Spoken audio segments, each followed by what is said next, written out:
You are listening to All Clear, Firefighter Health and Wellness Podcast. Today, qualified or certified, with our guest, Michael Caviness. I'm Travis. Got Eric over there. How you doing, Eric? Good. How are you? I am doing spectacular. And today we have a very special guest with us. We have Michael Caviness from Rowan Cabarrus Community College. How are you doing today, Michael? I'm doing well. You guys must need people really bad. Well, you need people really bad, you've got a bad person on with you. Well, my dad was our first guest, so we have been kind of, bumping along the bottom. But in all seriousness, we're very honored to have you here. Anytime we can have somebody that's willing to come and share some time with us, we'll take it. So I will start off by saying that Michael is a very good friend of the podcast. Yes. I consider him a friend, and I think, Eric, you kind of like him too, or kind of know him or something. Oh, absolutely. Me and Michael go back. Yeah, me and once when I was homeless. All right. Well, why don't we just start off right there and talk about Michael being homeless and how Eric helped him out, and then maybe you could tell us a little bit about yourself along the way there too, Michael, before we start. What was that? 2018. I was 2009. 2018. Yeah, I was Hurricane deployed. Florence. I went to Carteret County and was trying to sleep in the corner of a room of Newport Fire Station. And this guy walks in and was like, "What are you doing?" I've got a whole house to myself. You can have a bedroom, a bed, and he had air conditioning. Yes. And at first, Michael didn't want to come to the house with me. And so another twist to that story is that his twin brother was part of a task force there in the fire station too. And for the record, I've met his twin brother, and they get confused quite frequently. Oh, yeah. And so I go out to the truck bay, and I see his brother. I said, "Go in there and tell your brother that you guys are taking the engine back to my house, seeing that he's not planning to go." And that's really all it took. And Michael came out and he said, "Can I still go to your house?" I said, "Absolutely." What did you do? You spent like 3 days at my place, I think? 2 or 3 days, something like that? I was there 5 at your place. Oh, okay. More than what I thought. But, yeah, that was a good visit. Wish it had been under better circumstances, but I hope we made you a little more comfortable than that firehouse. The corner of the firehouse. Lifesavers. Hey, he is willing to come hang out with us, so obviously you must have done something right. That's right. And then beyond that, I've worked with Travis. I got to work with Travis with the cancer stuff. I had helped some with the symposium. I've worked, in my previous job with the dark side. I worked for OSFM, and I handled line of duty deaths, and probably the best and worst part of my job. And so I got to work heavily with the cancer legislation, not with the legislation, but when it came out, we did interpretation, worked some of the first ones through. I know I worked the 2 at Concord that happened within a month of each other or something, just bam, bam. Yep. And then with Eric, his peer support efforts, I've referred several people there, and I mean, you've been a godsend to the people I've sent. I appreciate that. Really do. And one of the things, Michael, that's important, Eric is a part of this podcast because of what he brings to the table for the peer support and the mental health and wellness part of it. And like I said, the value of what he does. I've seen it, and he's even helping to train our peer support team that we have that deals specifically with cancer. So, yeah, absolutely top shelf stuff. Well, I think what you're doing, you guys are doing a good thing here, and somebody needs to have this voice, needs to have this out here in North Carolina. I'm honored to be here. I know I joked about it to begin with, but I'm honored to be here. Appreciate you taking the time, brother. Well, so we know that you worked for OSFM. We know that you've slept at Eric's house before. We know that you've done all kinds, and you also proctored my CFI investigator exam too. So, yeah, you've been around a lot of us a while. But what are you doing these days? I know that you are at one of the community colleges here in North Carolina, Rowan Cabarrus, and it does have one of the largest fire education programs in the state, if not the largest. And why don't you tell us a little bit about what's going on with that these days and how that helps the fire service? So I am the director over fire and emergency services. So I run the continuing education side, so in-service training, new certifications. Also, Lee Ennis works with me, and he runs the degree program for fire protection, technology, and emergency management. So I have 2 degree programs under me as well. I inherited this, and the reason why is Rowan Cabarrus was doing fantastic things. I was the CERT specialist, and in October of 2021, Roger McDaniel died, my predecessor. Roger was a big deal. He's well known in the state. He'd been doing this for 37 years. He had built a reputation of quality service, and that's what I inherited. I inherited a top flight program, and I'm just trying to continue it. And that is, I inherited fantastic people. They do great work. Lou Rogers, Ray Allen, my staff. Keith Rogers is another one I have. They are just rock stars in the fire world. So they make me look great. Well, Rowan Cabarrus, for me being in Concord, you guys are very important to our process there. We get so much education from you guys. I know y'all are helping, like Chief Ryerson set up some classes for our Con Ed, for our investigator certifications and stuff like that. So you guys have your fingers in a lot of pies, so to speak, and you're doing a lot of educating. But the other thing I also know about Rowan Cabarrus is you guys are surrounded by a lot of smaller volunteer departments all the way up through Rowan County, and that's pretty typical of what we see here in the state of North Carolina. So how does the community college system, not just Rowan Cabarrus, but across the state, how does that play into helping firefighters, even say in small departments and things such as that? So no matter what size department you're in, you need training. And it doesn't matter. So Rowan Cabarrus is odd. We're main campus is in Rowan County near Salisbury, or just outside of Salisbury. And there are like 40 agencies in Rowan County. It's a smaller county, population-wise. Cabarrus County is a larger population. Almost 2/3 of the population between the two would live in Cabarrus County. So it's twice as large as Rowan. But there's only 10 agencies because Concord's a big beast and swallows up a lot of the geography, along with Kannapolis and Harrisburg that are both in that county. So you have 3 large municipalities in there, plus Midland and some of the others, and it's just 10 agencies versus the 40. So when you get into Rowan County, you get a lot more rural area out past northwest of Salisbury especially. And they need training just like everybody else. Their training may look different. They may not need as much book knowledge, formal knowledge, or whatever else you're looking for, as far as they're not going to need a lot of advanced certifications, because we all do, what is our objective? Well, some people's objective, like any municipal department is almost always going to try to control to the room of origin. And then you have some places in very rural areas of this state where their job is to make sure the houses next door don't burn.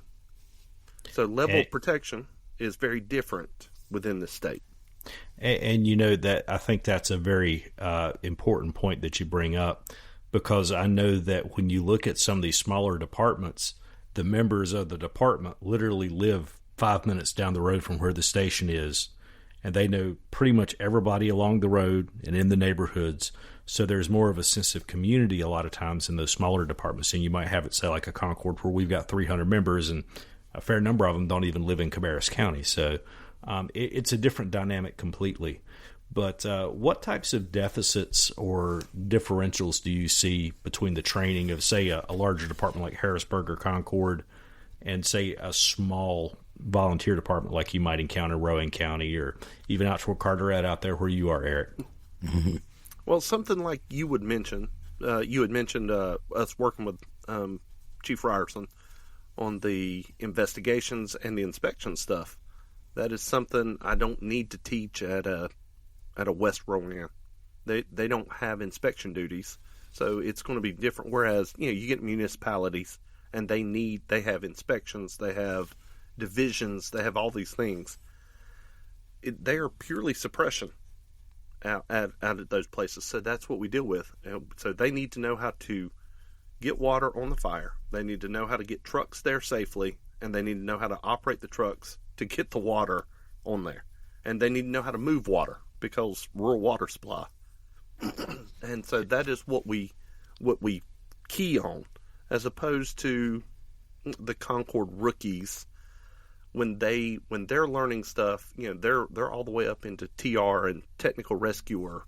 They're learning advanced things that we would beyond the normal certification. Certification may not even be something that we talk about at a rural department because they don't need formal certification.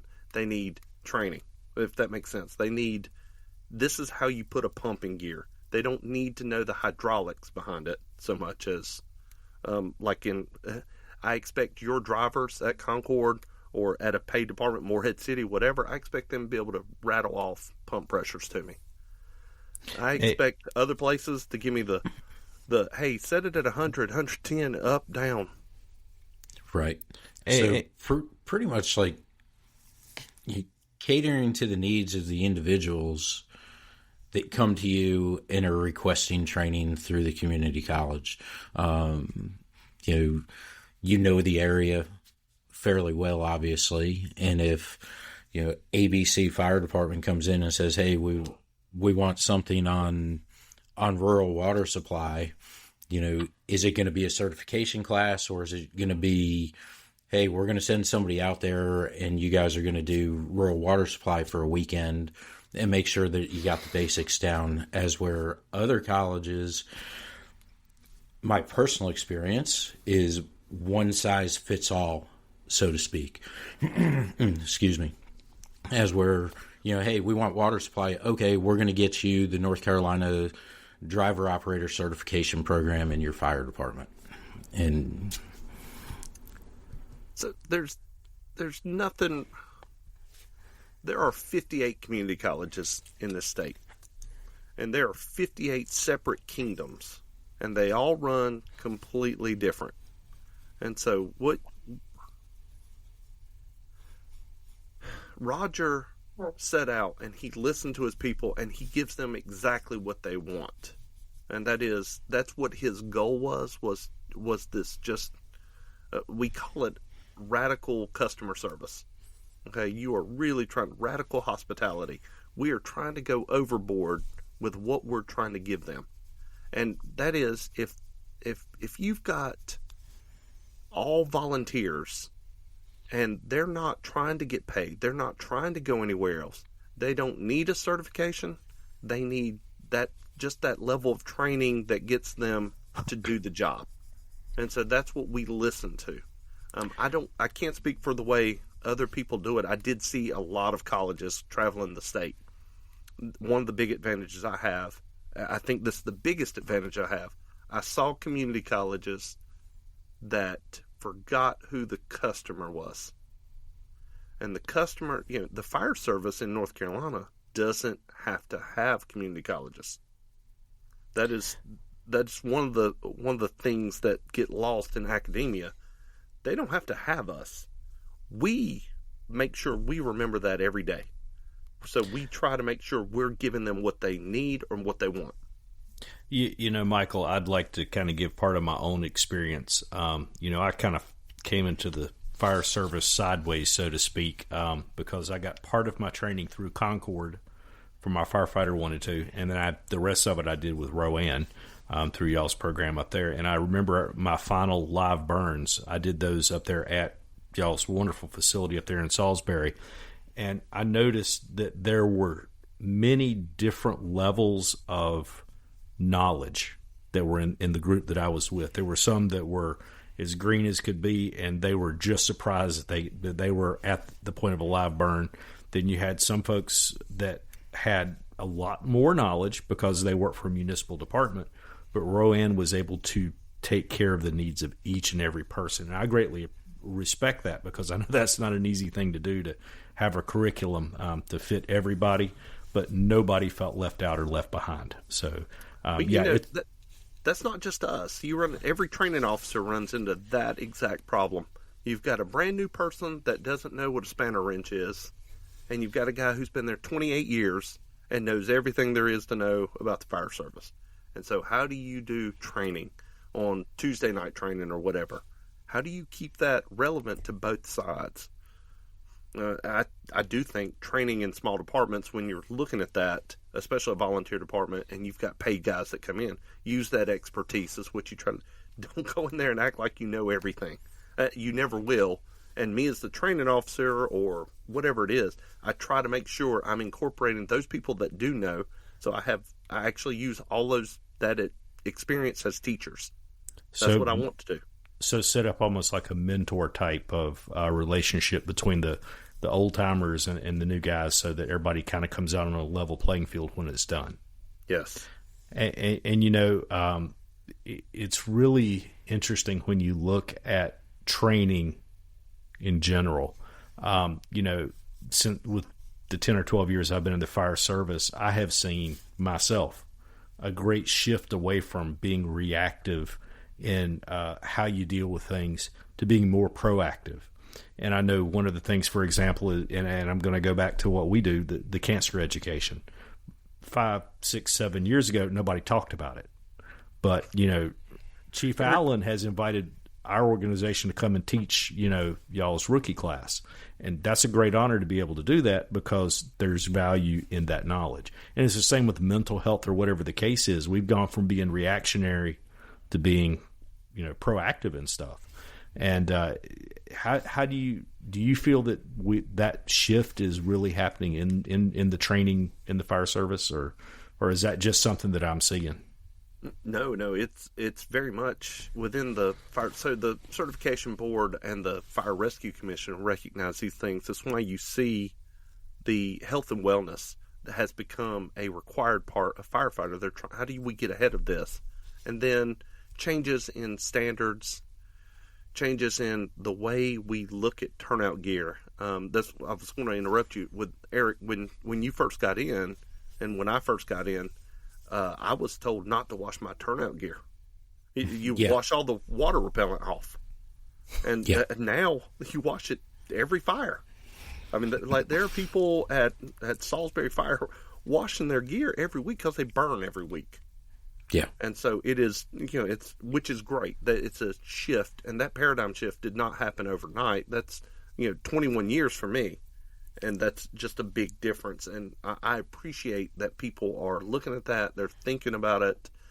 I'm a big believer in data-supported, data-informed decision-making, and I want to make sure, hey, whatever you're doing, so this may be controversial, but I don't know if clean cabs work.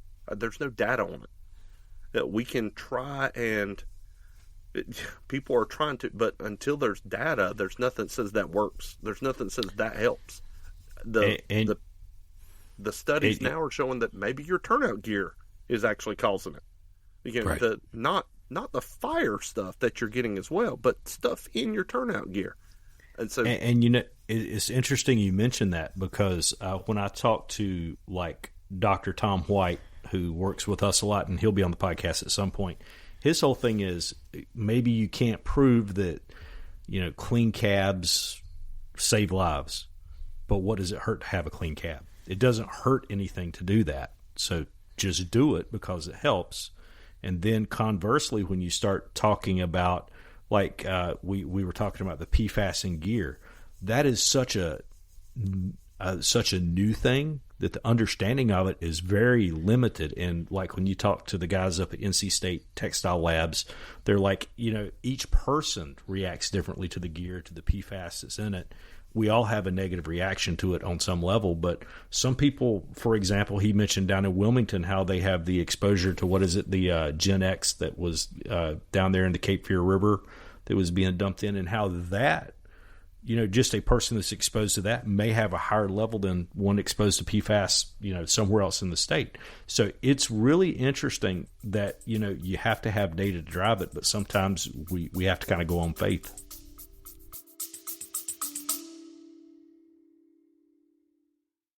Do you have an idea that you can't quite get out of your head and onto paper? Does your department need updated shirts? If so, you need to talk to the guys over at Studio Print Shop. We've been working with the guys at Studio on making some of our ideas become reality. Whether you need screen printing, embroidery, or graphic design, they have you covered. They're even working with the latest direct-to-garment printing technology to make your ideas come true. Check out their link on our website or go to studioprintshop.com and get 10% off your first order when you use the discount code ALLCLEAR. Studio Print Shop, creativity fueled by passion and vision.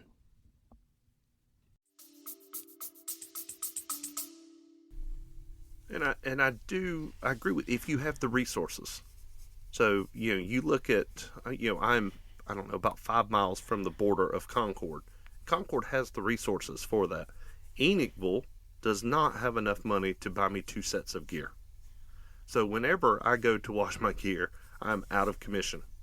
And as a volunteer, that's fine. Clean cabs, bagging your gear, sending it off to be washed or whatever. You have to weigh that. That's what I'm saying. There's a cost there. And looking at that, that's why data-driven, data-informed. I'm sorry, that's the term, data-informed. You may not be able to rely on it completely. You may do some things that just make sense. And Concord, very proactive in the way that you handle gear. Whenever you get done with a fire, their policies, the way I've watched them do things. I don't know if you still do the Tyvek suit for the person washing gear, but it is all spelled out, and I applaud those efforts. That's all in the Concord decontamination model, which we teach and has been taught at the college. And I know that even your predecessor had gone through a lot of efforts with the upcoming facility up there that's being built on the firegrounds to have a decontamination zone so that it can adequately be processed. So training is massively important, and just giving an example to these smaller departments and things like that goes a long way. And teaching by how you guys teach at the community college is very important. So definitely a lot of work going on there and a lot of good stuff happening. And then when you get to mental health, we're big believers in pushing that as well. Like, okay, your rookie firefighter today is going to be much more willing to talk about it. They're not being told, suck it up. They're not being told, don't talk about that. That's just part of the job. You need to just shut up and take it. And I'm proud to see that shift. People are talking about it. We are still getting suicides. Absolutely. And it is a epidemic as far as that. But the efforts to try and change that, the stigmatisms that go along with mental health problems and everything, we are slowly eroding away. That's steering away from the iceberg. It takes a while for that to shift, and we are shifting. I'm glad to be a part of that shift. Absolutely. Changing culture is very hard to do. Firefighters are very, very stubborn when it comes to tradition and culture, and that change is something that we've been fighting since the outset on both of our causes, and we're starting to see it pay off now. But when you have the buy-in from the chief officers, we've talked about that before, but also when you have the community colleges, it's like, hey, you guys need to start thinking about mental health and things like that. It really goes a long way to start turning that ship. It's a bigger rudder, so to speak, to turn the ship when the community colleges and things like that get behind it. So a lot of commendation. Work to be done. A lot of work to be done. My community is we just had one a week ago from a firefighter, and it is devastating. I don't have words for it. I wish he knew how much he was loved, cared for. I wish he could see the outpouring. And I'm heartbroken for those guys and gals. Mm-hmm. Yeah, difficult time right now. I've been in touch with several people up there, more on the personal side, just doing some check-ins and stuff. And unfortunately, it is a sad reality of our profession. That we're more inclined to see a first responder take their own life than we are to see them killed in the line of duty. And that is a sad reality that we're living in right now. And it takes us being able to talk about this openly like we are tonight, what we're doing with the peer team, what we're helping Travis and them do with the Cancer Alliance. Of if you're struggling, that is A-OK. There's absolutely nothing wrong with that. But please reach out and talk to somebody. And Michael, one of the things Eric and I have talked about, and from what I've seen with folks that have reached out to the Cancer Alliance, when you lose a firefighter, whether it be to cancer or mental health or your own hand, whatever the case is, it doesn't just affect that one firefighter. It affects their family, their fire family, their department, and even in some cases, it can affect a whole community. And peer support goes so far beyond just helping an individual sometimes, and that's part of what we are seeing happen right now here locally, and it's really tough. And the ripples from that, the ripples negative and the ripples positive. I mean, you look at, and I got to help record Mike Lanning's story, and when the ripples of what happened at that point.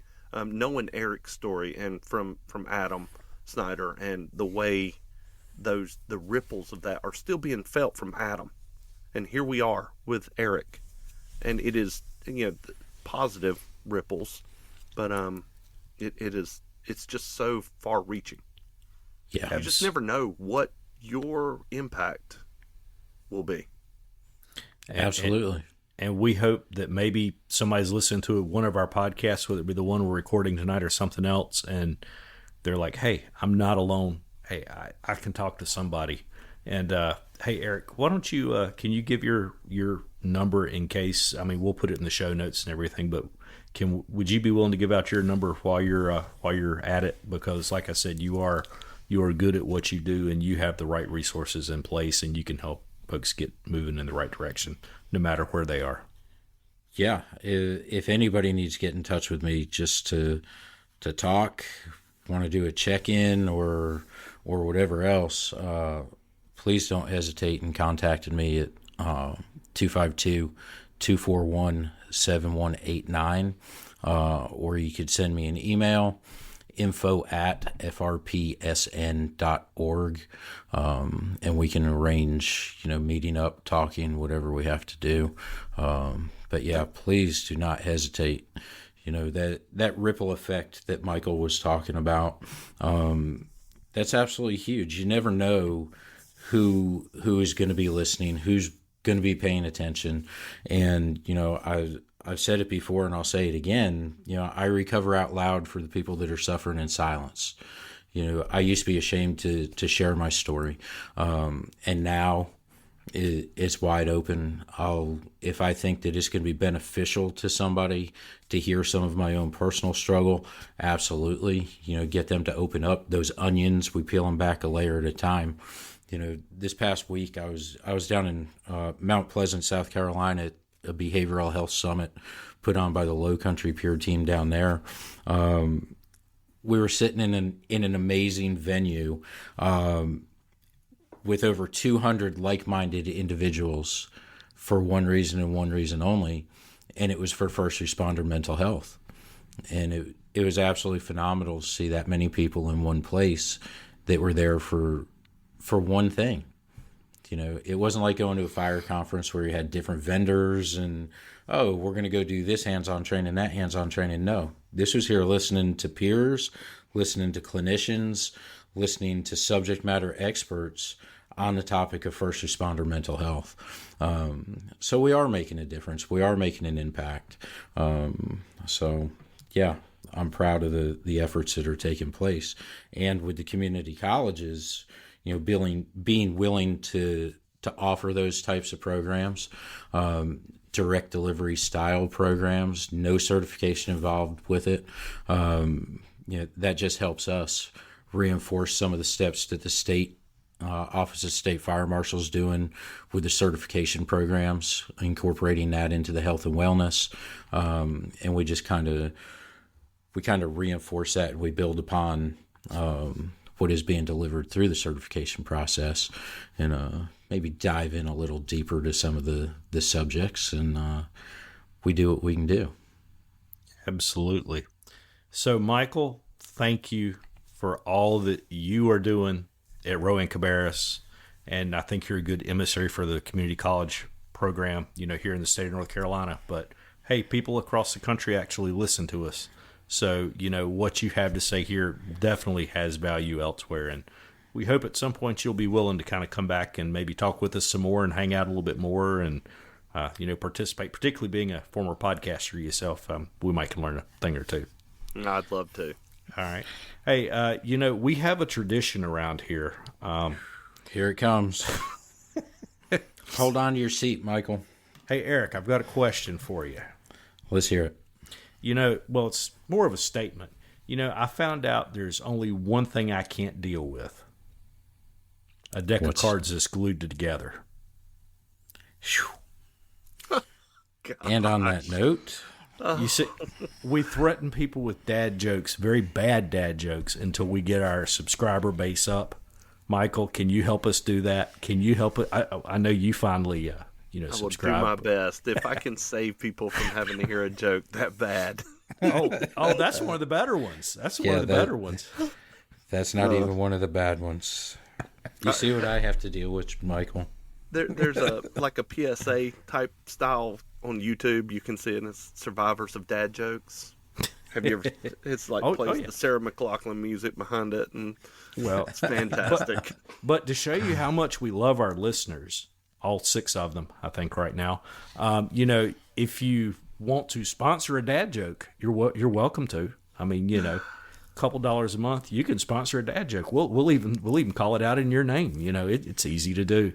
But all joking aside, we are looking forward to being at Safer. By the time you hear this episode, we'll probably be right at the Safer conference in Raleigh.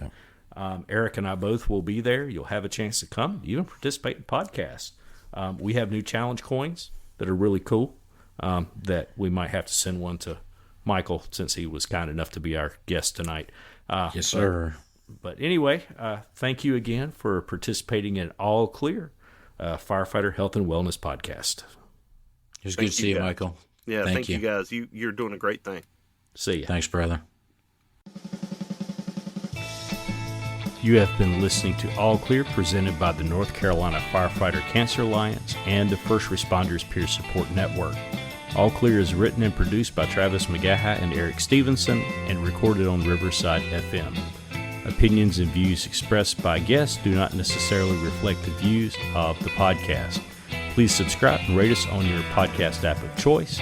Thanks, and we'll see you soon.